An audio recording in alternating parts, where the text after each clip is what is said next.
Hi, everybody. Meteorologist Joe Cioffi here. Weather in 5 days and 5 minutes. We are coming up on 7:30 a.m. Eastern Time, and we have almost Category 5 Hurricane Ian, 80 miles south-southwest of Punta Gorda. Again, that's as of the 7 a.m.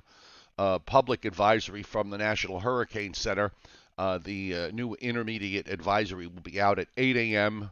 and we'll see what their thoughts are at that point.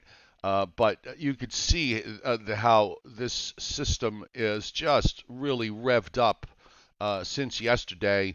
A well-defined eye, those yellows, greens, and reds, those are lightning strikes that are being indicated in and around what is looking like an almost perfectly circular eye. And that track to the northeast is going to make landfall somewhere Punta Gorda, Port Charlotte, looking at storm surges of 12 feet or more possible. The high tides will be coming in later this afternoon, so 80 miles from Punta Gorda, moving north-northwest at 10 means landfall in about less than 8 hours. So we're looking at probably somewhere between, say, 1 and 3 p.m. for landfall as the tides are rolling in. And this is really an amazing system. The track being further south and that turn to the northeast is keeping it out of all the dry air that sits up in the southeastern states and across the Gulf states. Had this storm tracked further north or northwest toward the Panhandle, it would be weakening, believe it or not, because it would have pulled all that dry air down. But it's completely in a tropical environment here, and the dry air is not at all an issue. This is the Tampa Bay radar. And the eye is now in view of the Tampa Bay radar, and you can see its proximity to the coastline, Venice, Florida, somewhere in that vicinity, probably south of Venice, down Fort Myers, moving north-northwest again. So we're thinking around Punta Gorda, Port Charlotte, right in there for the eye passage, which is south of Tampa by a fair distance.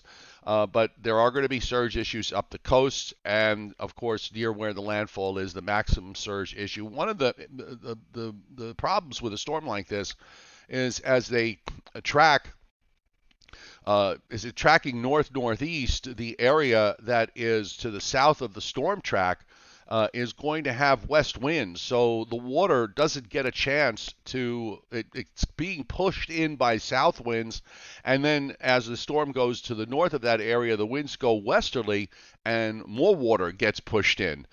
So it's a double-edged sword here. This is a long-duration event. Rainfall is going to be a big deal here. We're talking many inches of rain. Here's the view on the wider radar with respect to the southeast, and you see the eye very visible on the radar. The rains have pushed down northward up the Florida coast, not quite to Jacksonville yet, but north of the Tampa Bay area.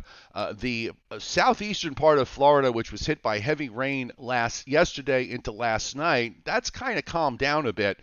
We do have some bands that run southward down along the East Coast, but obviously where the core is the bigger deal here, the biggest deal when it comes to the hurricane. So the latest position as of 7 a.m. was 25.9 north, 82.8 west. If you're plotting, maximum sustained winds 155 miles an hour, and a lowest pressure down around 970 millibars.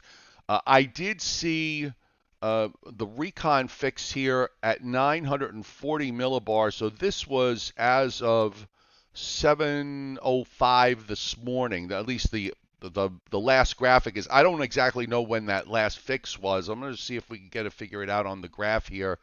But you can see the red line down near that 935 level. Those measurements were taken at 6:15 and 6:35.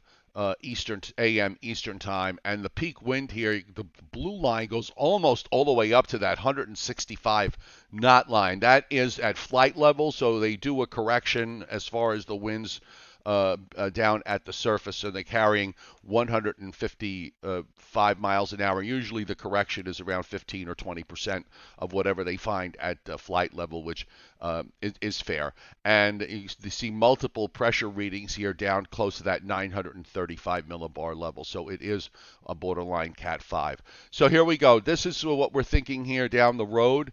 The track crosses Florida and will emerge on the Atlantic side, and I think what's going to happen is this is going to weaken, of course, while it's over land, but it's going to be a slow weakening process with part of the circulation out over the Atlantic and part of the circulation out over the Gulf of Mexico. Once it gets back out over the Atlantic, it will probably organize somewhat and strengthen perhaps again, but it doesn't really have enough time to get back to the peak intensity we're seeing here. So it will be, it'll be a hurricane, but it will be a bit weaker. Now, the challenge for the forecast down the road for us in eastern Pennsylvania to southern New England is how far north is that rain going to get? The track is going to be east of the Appalachians. The low here is going to be able to move to the northeast, and it's going to get so far north before it's going to get suppressed and pushed out to the east. So the question becomes, how far north? Well, WPC, which has really done a very good job with this, has these are 7-day rainfall amounts into Monday morning. So we're looking at the blue. You can see how tight it is, by the way. You go from nothing just north of New York City, or next to nothing just north of New York City, to about an inch of rain being forecast for Long Island and in New Jersey, just south of Route 78. Then you go south of Route 195, and you start to get to the inch and a half. The red areas in the coastal counties of New Jersey, 2 to 3 inches of rain being indicated there. And then, of course, you see down the coast into Virginia, North and South Carolina, and obviously in Florida in that yellow, we're talking about 15 plus inches of total rainfall. So at some point, there's going to be a place where this cuts off in terms of the northern extent of the rainfall. And we can dance around a few of the models to see, how they're playing this. So obviously there are no weather issues through Friday. So we're okay with that. We've got sunny days. We've got mainly clear nights. A few patches of clouds here and there, but really nothing else to speak of. And temperatures on the coolish side of normal. So enjoy the nice fall weather that we have.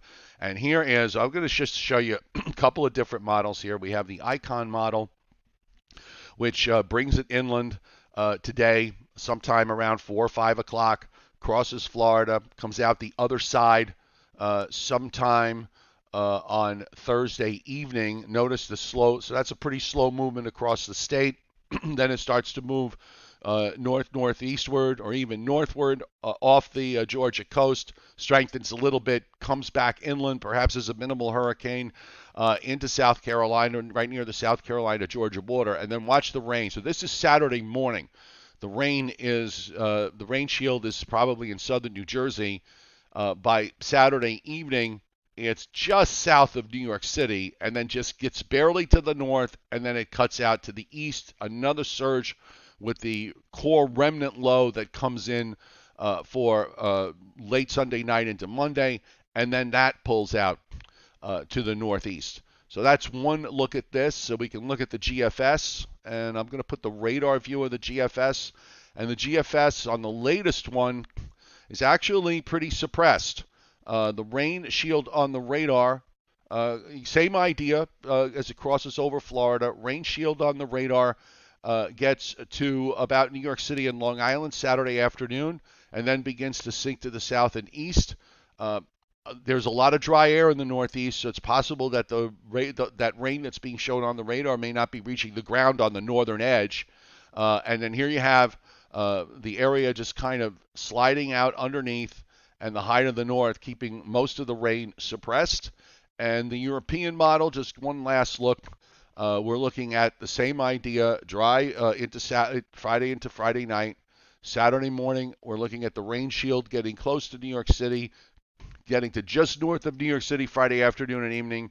One area pushes out to the east, and then the second area tries to bubble up, but doesn't really do very much. So there's a lot of there are a few different possibilities here.